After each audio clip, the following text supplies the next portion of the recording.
Niagalé Bagayoko, ce sont les informations dont vous avez aussi. Il y a plus de morts du terrorisme depuis le renversement du président Mohamed Bazoum.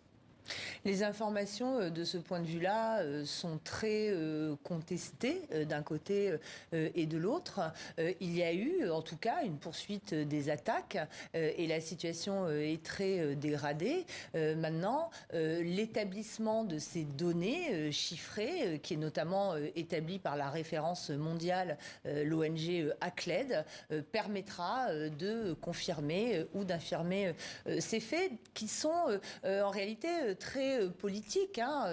Savoir si aujourd'hui les autorités du Niger se consacrent encore autant qu'elles le faisaient à la lutte contre le terrorisme, c'est un argument qui est brandi souvent par leurs opposants pour indiquer que ce n'est pas le cas. Ouais, de deux côtés, effectivement, c'est politique, donc il y a forcément un jeu politique là-dedans.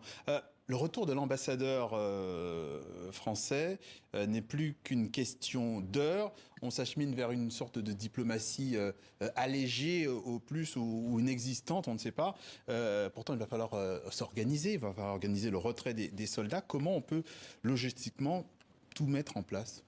Alors il y a deux éléments. Il y a le retour de l'ambassadeur, d'une part, qui va se produire dans le contexte qui rappelle ce qui s'est produit précédemment au Mali et au Burkina Faso, où les nouvelles autorités militaires avaient également exigé le départ de la plus haute autorité diplomatique française. Et il y a d'autre part ce retrait militaire. Ce qu'il faut savoir, c'est que les forces déployées actuellement au Niger le sont sur différents sites. Il y a tout d'abord la base aérienne projetée de Niamey, ainsi que des sites dans la région de Tillabéri, notamment à Yorou et Walam. Les unités déployées le sont dans le cadre de rotation. Ce ne sont pas des unités permanentes.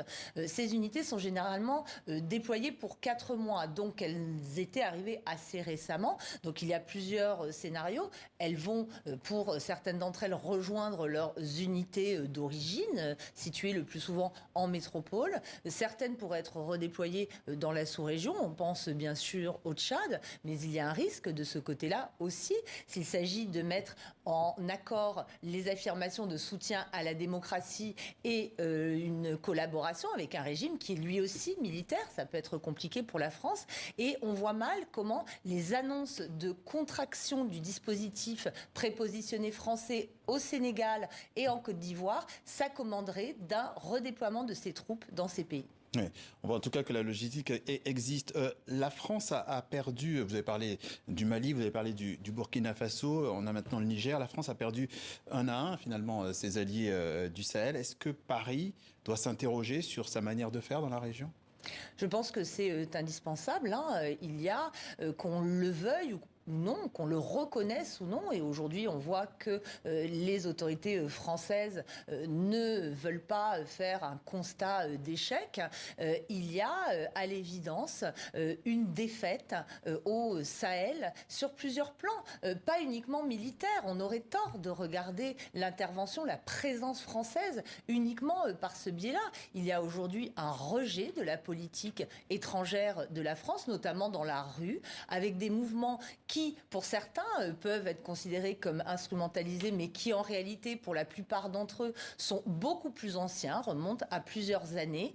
Et c'est cette perception de plus en plus négative de la présence militaire française et diplomatique et économique et en matière de développement qui doit interroger aujourd'hui. Un souci donc d'introspection. Précision de la politologue Niagalé Bagayoko. Merci à vous, merci d'être passé par le journal de TV5 Monde.